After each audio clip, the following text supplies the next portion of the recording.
Sur les 3 matchs là, Martin, est-ce que tu estimes que les Bleus sont les grands favoris désormais de la Coupe du Monde? Désormais et encore surtout. Euh, En fait, c'est très compliqué de le dire pour moi parce qu'en fait, j'ai pas beaucoup vu d'autres matchs. Ce que je sais, c'est que c'est pas une équipe qui est passée au travers, alors qu'on a vu des équipes qui sont passées au travers. L'équipe d'Espagne, enfin voilà, je vais pas tous vous les refaire. Donc là, c'est une équipe qui passe pas au travers. Euh, Favori, oui, mais il va falloir voir comment ils amortissent ce 4-2-3, hein, parce que j'ai encore vu la Norvège, l'équipe B de la Norvège, avoir beaucoup d'occasions. J'ai vu le Sénégal avoir beaucoup d'occasions. J'ai vu même l'Irak arriver à se mettre en position pour mettre en difficulté les Bleus. Donc ça reste pour moi le gros point d'interrogation. Je pense qu'avec Koné, c'est un profil trop offensif pour ce milieu à deux là. Et il y avait trop d'espace dans son dos, même s'il fait un bon match. Peut-être qu'avec Rabiot et Chouamini, tu sécurises, mais voilà, c'est le gros point d'interrogation. Après, c'est une équipe qui aujourd'hui va assumer de vouloir marquer un but plus que son adversaire. Voilà, c'est ça. Ça va être comme ça qu'elle va devoir survivre.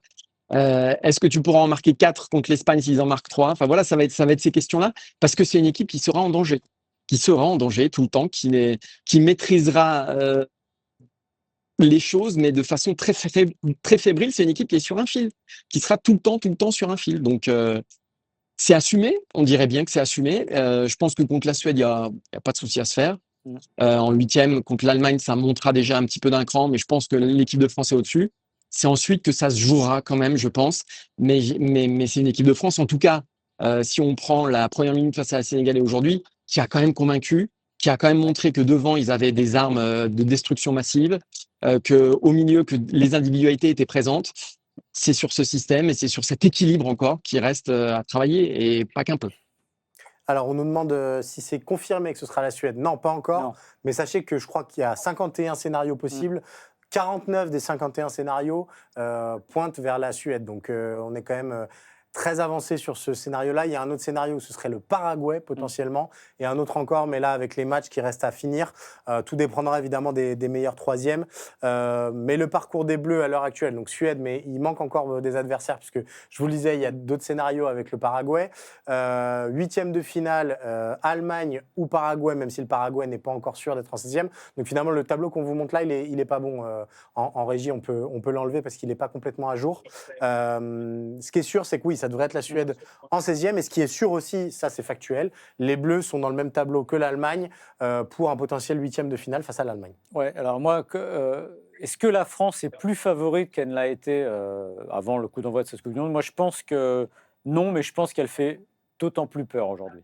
C'est-à-dire que je pense que c'est vis-à-vis le regard de l'extérieur de se dire waouh, c'est une équipe qui met but sur but, elle voit Dembélé en mettre 3 ce soir. Le monde entier ne connaît pas forcément le passif de Dembélé avec l'équipe de France. Donc ce qu'il voit, c'est qu'un jour, Olise est bon, un autre jour, Mbappé met but sur but, il est l'égal de Ronaldo, etc.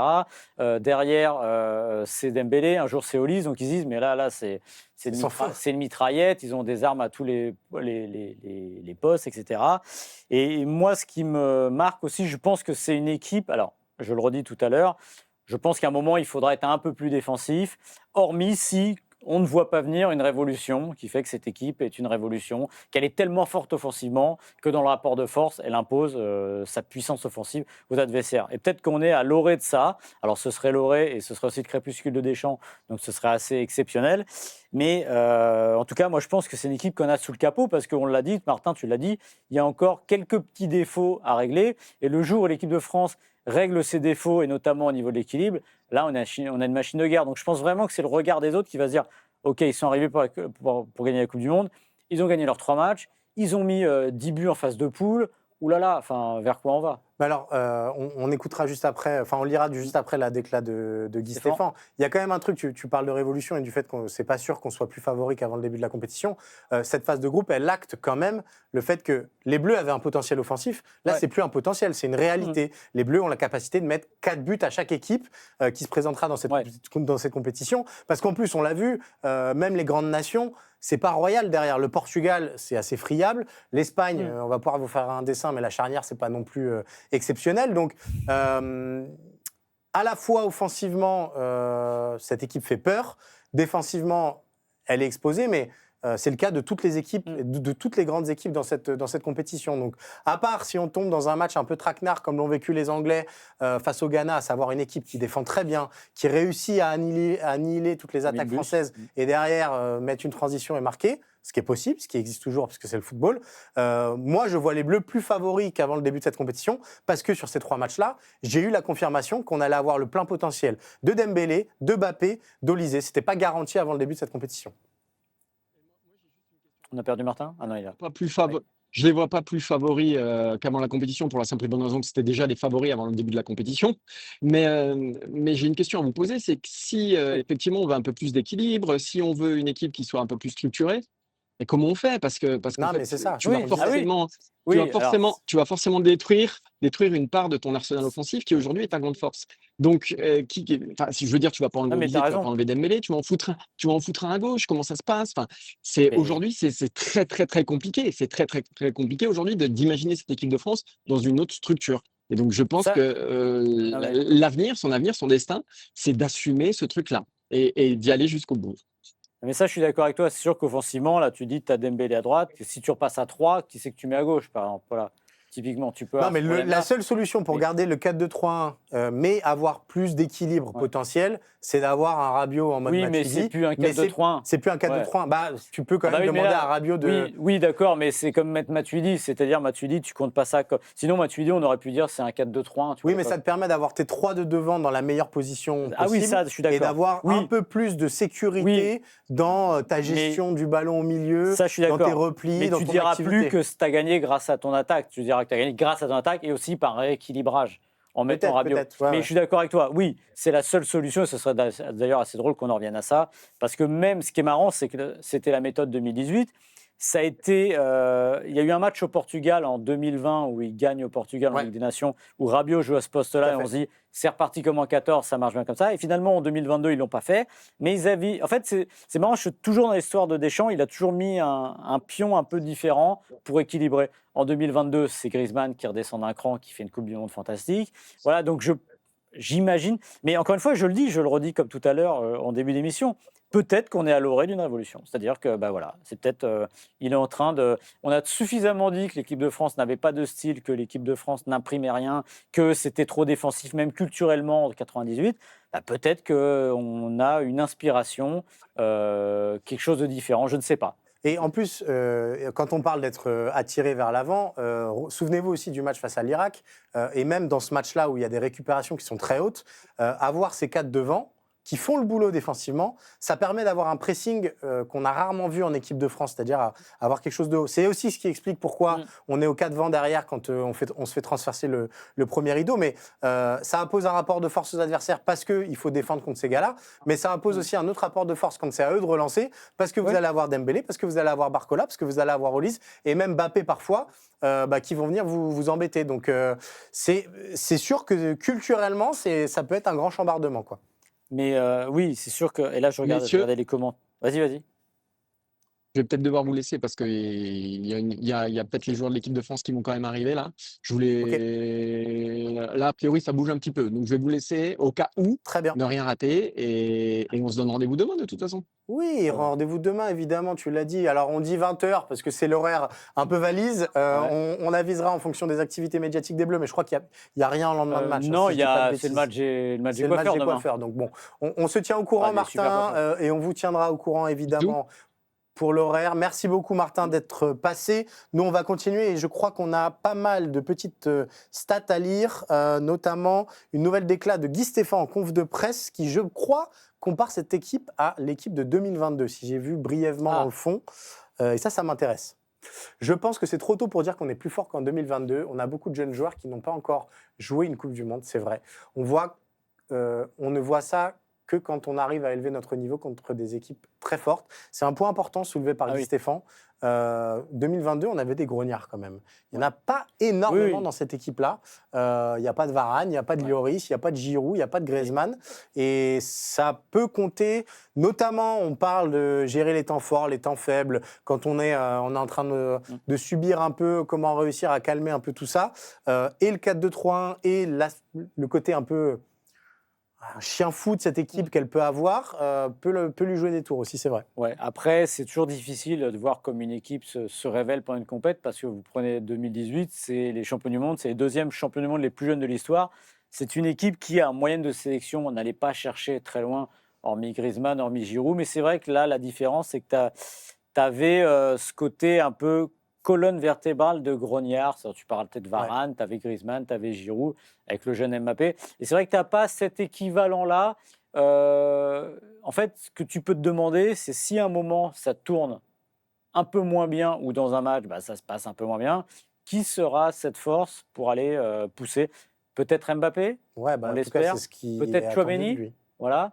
Mais c'est vrai que sorti de ces deux-là, peut-être un peu Koundé, c'est peut-être aussi pour ça que Koundé est là aussi, Maignan parce que aussi peut Maignan l'être aussi, voilà, dans le c'est vestiaire. difficile, mais pour l'instant, mais de toute façon, on va le voir avec les 16e de finale, parce qu'à un moment, la difficulté va arriver. En 7 matchs, déjà, on gagnait rarement une Coupe du Monde sans passer par ou une prolongation ou un moment compliqué.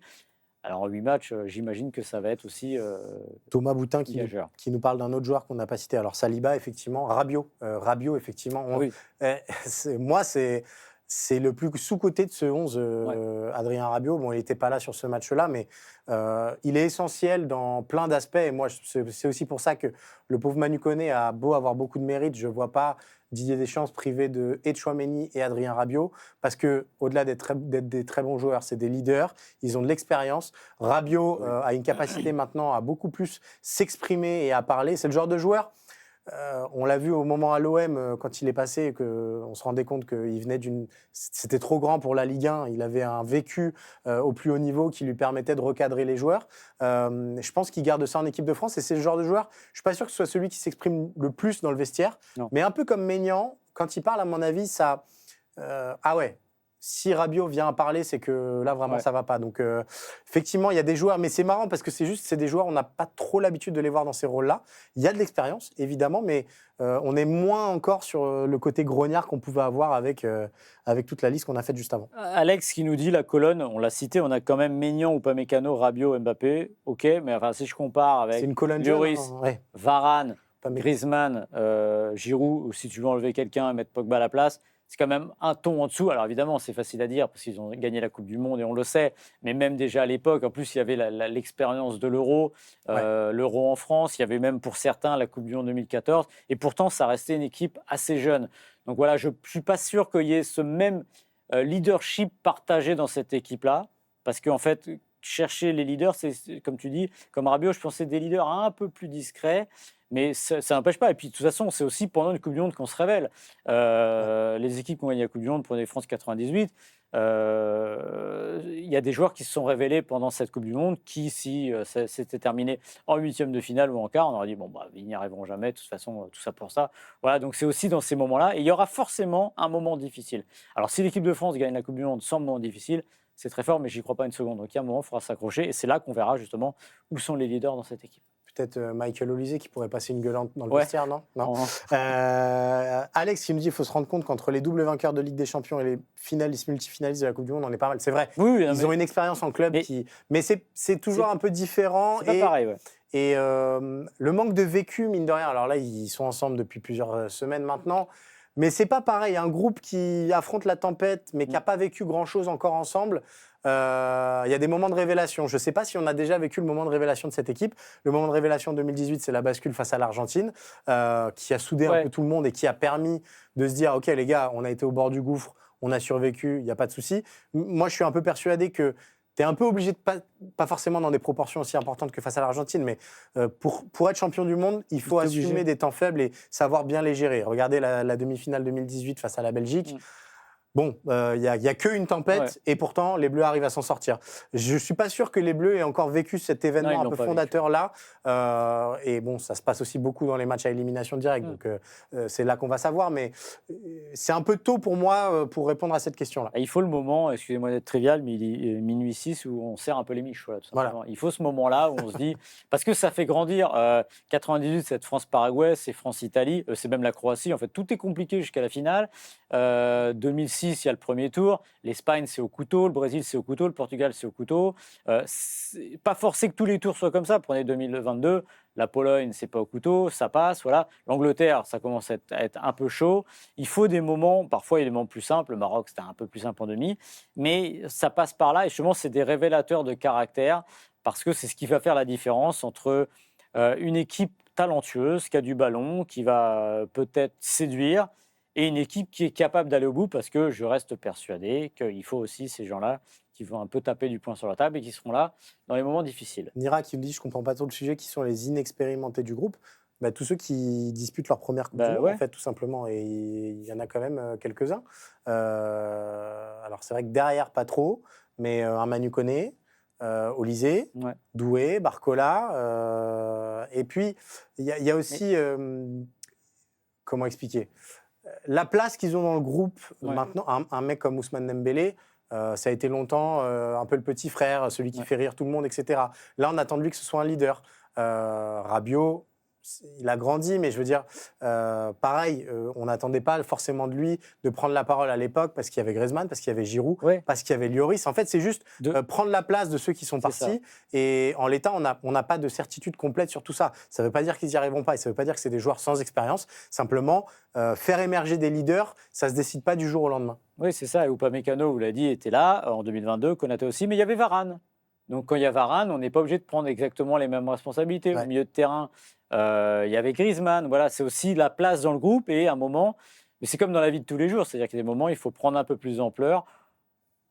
Encore une fois, on parle de ça, on n'a pas forcément de doute avec cette équipe-là, mais il y aura des moments révélateurs pour la Coupe du Monde qui diront ce qu'ils sont capables de faire et ce qu'ils sont capables de devenir, c'est-à-dire ce qu'on espère tous, champion du monde. Il y a un débat très intéressant qui est un peu parallèle. On nous demande si 2022, est-ce que c'était la fin d'une génération ou le début de celle-ci? Est-ce qu'on peut s'inspirer de ce qu'on a vécu en 2022 quand on est l'équipe de France pour prendre sa revanche, je mets des grands guillemets, en 2026? Tiens, je veux bien ton avis. Après, je te donnerai le mien, alors là, je vais vous faire une réponse de Normand, je vais vous décevoir, mais c'est un peu des deux. Voilà, parce qu'en plus, il y avait déjà eu un renouvellement qui était relativement important. Alors pourquoi il y a des renouvellements aussi comme ça qu'on n'avait pas forcément vu en 98, en 2002? Parce que le réservoir, il est assez fou finalement. Et en 2002, entre 98 et 2002, il y avait des super joueurs, mais il était assez constant. Il y avait eu l'apparition d'un Anelka qui avait fini par trouver sa place, et d'ailleurs qui n'était même pas là finalement en 2002. Mais il n'y avait pas cette espèce de vivier qui foisonne tout le temps, avec des joueurs qui arrivent et disparaissent. Regardez la Coupe du Monde 2018. Des joueurs qui étaient là, qui ont complètement disparu après. C'est assez rare dans l'histoire d'une Coupe du Monde. Et en 2022, en fait, on est un peu on va dire, à la croisée des chemins entre la génération Lloris, Varane, Griezmann, qui sont encore là, qui sont les champions du monde, qui montent la voie, et des autres joueurs qui sont en train de prendre le pouvoir, et notamment évidemment Kylian Mbappé. Donc je pense qu'on était vraiment entre les deux, et c'est ce qui fait la force finalement de l'équipe de France, c'est-à-dire que il n'y a pas tellement pour l'instant, on croise les doigts, mais il n'y a pas de trou générationnel, en tout cas sous Deschamps, parce qu'on peut dire ce qu'on veut. L'Euro 2024, il est raté au niveau du jeu, on peut pas se satisfaire de ça. Mais quand l'Euro 2024 est raté, on est en demi-finale. La France, là, d'aujourd'hui, s'appelle l'Allemagne d'il y a 15-20 ans. C'est-à-dire que le niveau moyen, c'est d'aller en demi-finale d'une compétition. Et ça, c'est assez fou. Quand on regardera le tableau, une fois qu'il sera complet, on verra que la route, elle est... Bon, il y aura potentiellement l'Allemagne, donc déjà Suède potentiellement en 16e de finale. Ce sera mardi à 23h. Je préfère répondre tout de suite. On sera là pour débriefer à 1h du matin. Encore une fois. On va encore se mettre dans le rouge. J'espère que vous avez le week-end pour vous reposer. Nous, on va essayer de le faire aussi un petit peu.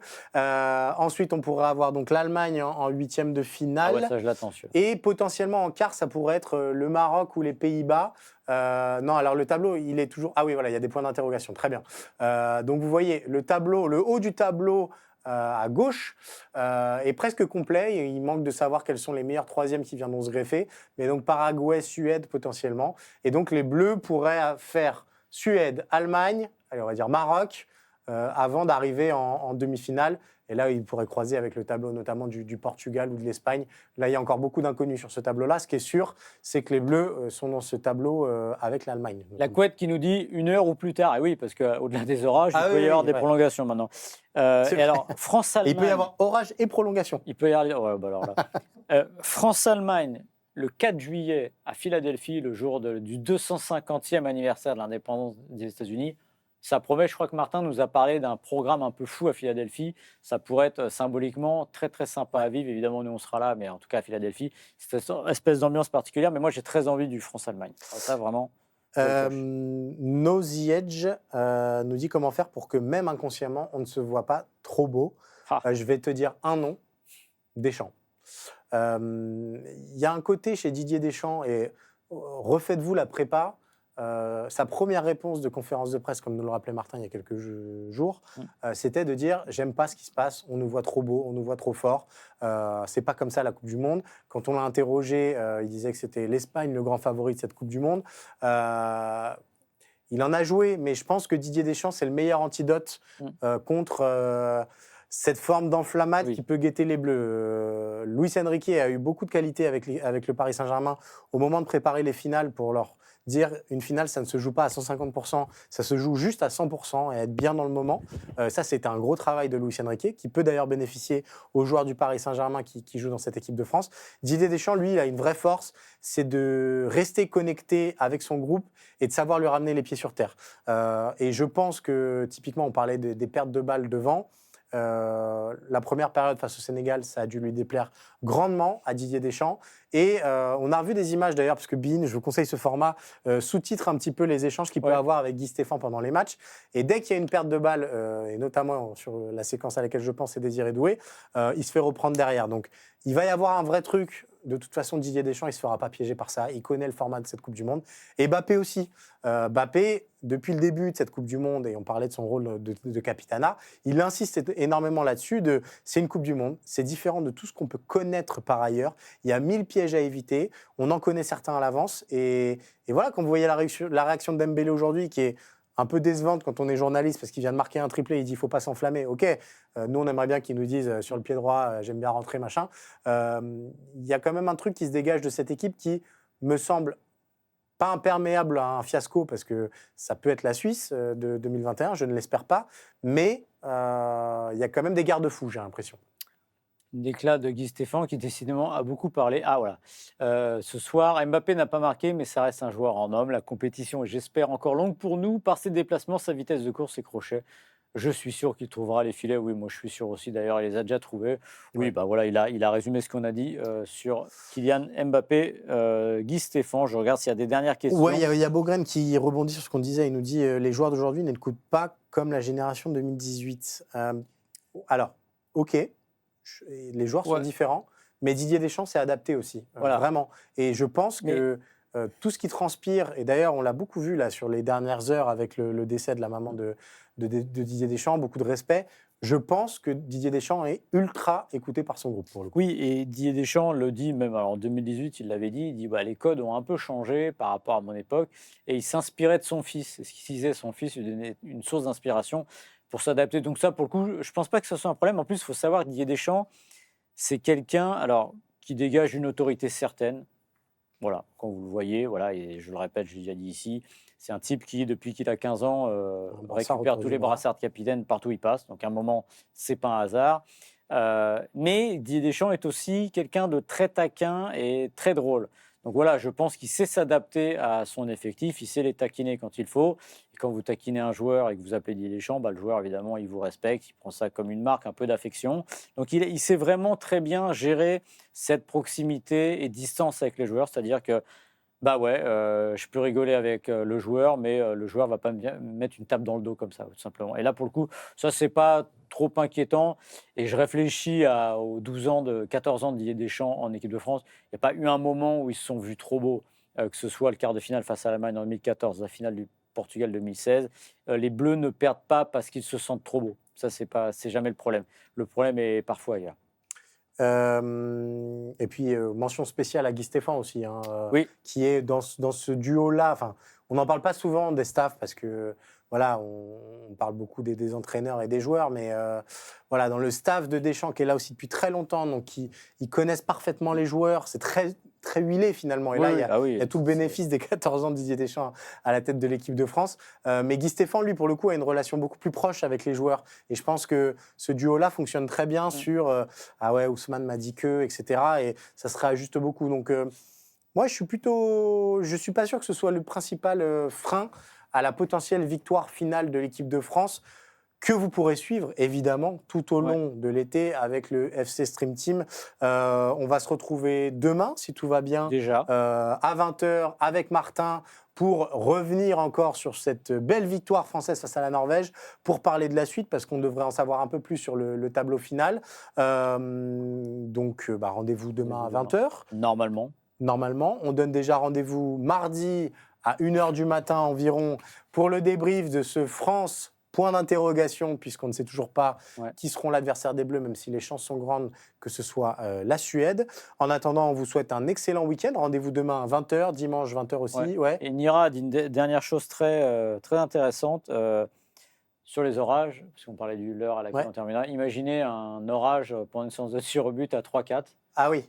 Bah oui, mais je pense que là, typiquement, je pense que le match s'arrête. Alors, je veux pas être le mec qui va tirer derrière. Pour le coup, moi, je remonte à Blia, je reviens pas, moi.